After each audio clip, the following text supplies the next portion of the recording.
When Jeff Comes Home, Chapter 18. I dragged the rake across the frost-hardened ground, bringing with it only a few of the thumb-sized oak leaves that covered the front lawn.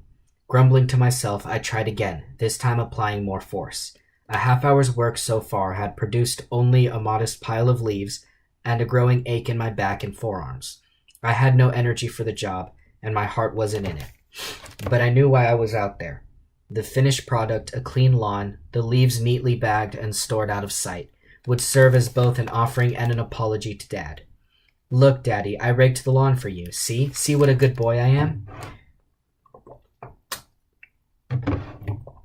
I curled my lip, disgusted with myself. As if anything could be good enough for him now. Holding the rake for support, I rested, staring at the ground. Jeff. I looked up quickly. Vin was striding toward me across the vacant lot, moving with purpose. Shit, I said under my breath, starting to rake again, as if I had a purpose. Hey, he said as he reached me, an edge of aggression in his voice. He knows. Hi, I said calmly, bluffing it out. You're early. It can't be lunch yet. Vin shook his head impatiently. It's break time, he said, looking back over his shoulder. Huh. I moved away from him, attacking a clump of wet leaves stuck to the side of the house.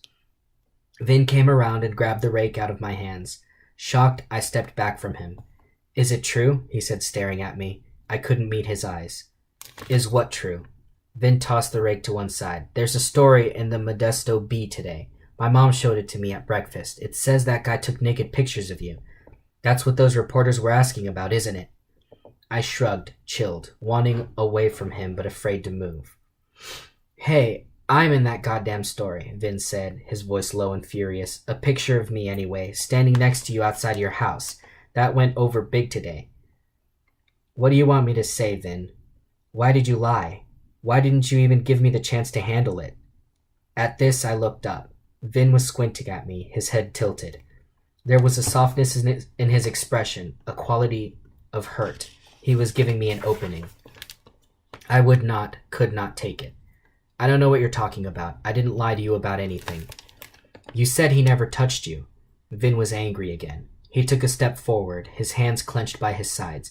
You told me that, and I went with it. That's what I've been telling people. That's how I've been defending you. You've been defending me, huh? My voice was shaking. Defending me against what? Vin gave me a come-on tilt of his head. You know what? Uh-huh, I said after a moment, nodding. Well, now you can stop defending me. You have my permission if you need it. I could feel my defensive energy starting to drain away. Stepping around him carefully, averting my eyes as I passed, I headed back toward the porch steps. Jeff, wait. Vin called after me, not following me. Halfway up the steps, I turned back to him, keeping a solid grasp on the porch rail. What? I said, my voice weary. You lied to me, Vin said, faltering for the first time. You sent me out to fight your battles, and you didn't give me the ammunition. Ammunition? I watched his face redden, but Vin did not look away. Hey, no one sent you anywhere to do anything. You hung me out to dry, he said stubbornly. You don't know what they're saying. I considered him. Fuck them, and fuck you. Anyway, you're off the case, so forget about it. It is true, isn't it? He said softly this time. You were making it with that guy. I have to go inside now, I told him, fighting to keep my voice steady. See you in school. School? I heard the concern in Vin's voice. Still, there, even amidst his anger and disgust at me. Jeff, forget about school. I let myself in the house, closing the door behind me. I did not look back.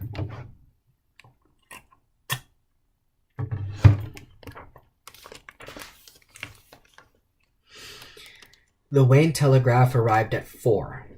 Its banner headline read, Police find nude photos of local kidnapped victim. I knew Vin would not be happy to find himself on the front page with me again. Maybe the suspicious frown the photographer had caught would set Vin right again in his friend's eyes. I turned the television on after that, scanning back and forth among the 4 Sacramento stations that considered Wayne part of their region. I kept missing the promos for their local news programs coming up at 5. I cursed Charlie to her face when she tried to distract me, and after that she left me alone. At 5 o'clock, It was as I had feared, but not believed possible. Each station led off with the news about the pictures. I flipped back and forth until the story was played out. When I turned to leave the room, I found Connie and Brian standing in the archway, watching along with me. Dad was home by 6, furious at the media, he said. I avoided him, knowing that part of his anger, whether he admitted it or not, was intended for me. There was no reason they had to go public with this, he raged at the dinner table. They're playing right into Slate's hands. He cut Connie off as she started to speak. What? Don't tell me to relax. These people have no understanding. With difficulty, Connie broke in. I wasn't going to say that, Ken. I was going to say that I don't think we need to discuss this anymore, especially in front of the kids. The story's out, and we all feel bad about it. Why go over it again? I looked at Connie with approval. That even quieted Dad. Jeff? Brian's voice was wary. Dad looked up at him quickly. Yes, I said uninvitingly. That guy, he started. Dad jumped in immediately.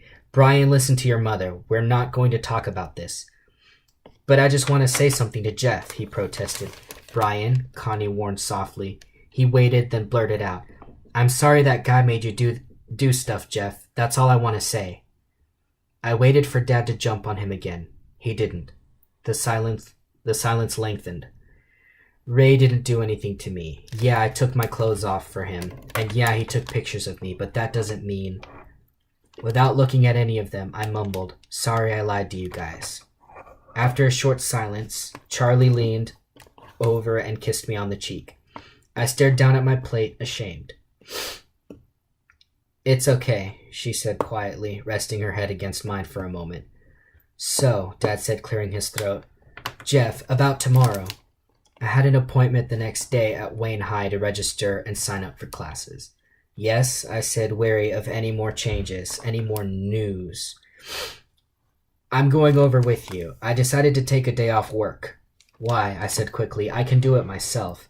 Why do it at all? You know what's going to happen. But I would not explain that to Dad, or ask for quarter, or make myself any more pathetic than he already thought of me. Dad, Charlie said, are you sure? I mean, what is it, Charlie? Dad asked, his tone kinder than usual. Well, she glanced at me, maybe you should wait a little longer before Jeff goes back to school. People were talking about him today, you know, because of what was in the papers and stuff. Dad sighed, putting his water glass down. How long do we wait? 2 weeks? 2 months? There's no guarantee things will be any easier then. Jeff, as tough as this may be, I don't see any percentage in waiting. We can't let that man take away any more of your opportunities. Okay, Dad, I said to stop him.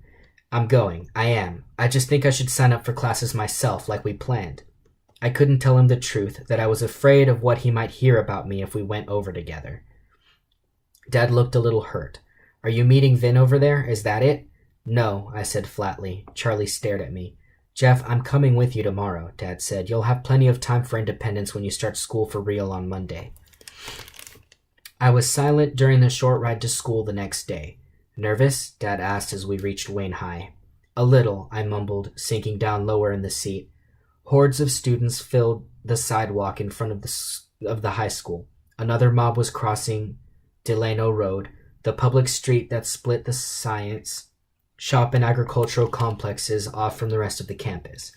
Dad turned right off Delano into the Wayne High faculty and visitors parking lot. Isn't that Vin? He asked, cruising slowly through the lot, pointing up toward the red brick science building. Over there, coming out of that classroom? I don't know, I said, staring down at my hands. Well, look up so you will know, Dad sounded impatient. Vin was alone, a backpack slung carelessly across his shoulder. He called out to someone in the parking lot, looking past the Jeep, apparently not seeing us. Yeah, that's him, I said. Keep driving, I begged silently, but Dad pulled into a spot next to the short flight of stairs Vin was descending. I kept my head down, making no move to leave the Jeep, but Dad stepped out quickly and intercepted him. How are you, Vin? Dad asked, motioning to me. I opened the door slowly and took my time getting out. I'm okay, Mr. Hart, Vin said with a noticeable lack of enthusiasm, shifting his backpack to the other side. Perini, someone called from the lot. Vin brightened, waving in the direction of the voice. Well, I better get... Jeff's signing up for classes today, Dad broke in. I stood behind him, staring at my feet.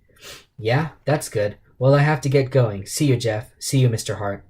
Vin took off at a faster pace than his usual swagger. What's wrong with him? Dad sounded bewildered. He knows about the pictures, I said simply. I can't believe it, Dad said with some bitterness. I thought that kid was your friend. The counselor was a woman who didn't look much older than me. It was easy for Dad to convince her that I should be placed in college prep classes. As she ran down my schedule, PE, composition, algebra, US history, biology, and computer science, I felt my stomach fluttering. I looked forward to the distraction the homework would provide, but I still didn't see how I could jump from being an 8th grade dropout to a high school junior preparing to attend university.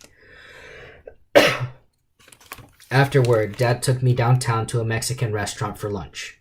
After the waitress had taken our orders, he said hesitantly, Jeff, the PE thing, how are you going to handle that? It was the first time he had mentioned my back since the day I told him about it. I took a deep breath. When I change, I'm going to wear an undershirt, and I won't shower. School is the best thing for you, Jeff. Dad sounded like he was trying to convince himself. I'm sorry about Vin. I had him factored in as someone who would help you. I don't need help, I said, stung. I don't need him. I'm not going to school for friends anyway. I'm going to learn stuff and get good grades and all that. Dad nodded, looking unhappy. We were quiet as the waitress dropped off our Cokes. Then Dad said, I've scheduled you for a doctor's appointment next Friday. Someone from the DA's office in San Francisco is coming up with a police photographer. They'll meet us at the doctor's office. The DA needs the preliminary medical report and pictures of your back as evidence. The good news was piling up. I feel fine, I said, taking a sip of my drink. I saw that my hands were shaking and set the glass down fast. Is the doctor a man or a woman? The words were out of my mouth before I realized the implications of my question. Blushing, I reached for a tortilla chip. It's Dr. Torrance. Remember him? I recalled a heavy, middle-aged man who barely spoke. Yeah, I remember him, but I'm fine. I don't need any doctor. I need you to go to the doctor then, Dad said. I need to know, for my peace of mind, for yours, that you're all right. Dad, I said softly, please don't talk about this stuff. The DA's office is trying to get a court order to test him, but so far, you're talking about AIDS, aren't you? Now Dad's face was red. Yes. I'm okay, I said with more assurance than I felt. I know you are, Dad said quickly, but you're going to be tested anyway, not just for that. You need a complete physical exam. I should have done it sooner. Fine, whatever, I said. Excuse me, okay? Dad nodded and I slid out of the booth quickly, avoiding his eyes. Locking the bathroom door, I stared at myself in the mirror that wrapped around 3/4 of the octagonal room. I looked awful. My eyes were reddened and moist, though I didn't feel like crying at all. My hair was growing out from the semi-crew cut Mel had given me, and it stuck up at funny angles. My hands were shoved deep into the pockets of jeans that bagged around my waist. Worst of all, my face was bright red. God, how can he stand to look at me? Had I looked this way at the high school? Sure you did. You were just as embarrassed there, weren't you? No, this was worse, because there I hadn't known that Dad was discussing the possibility I had AIDS with...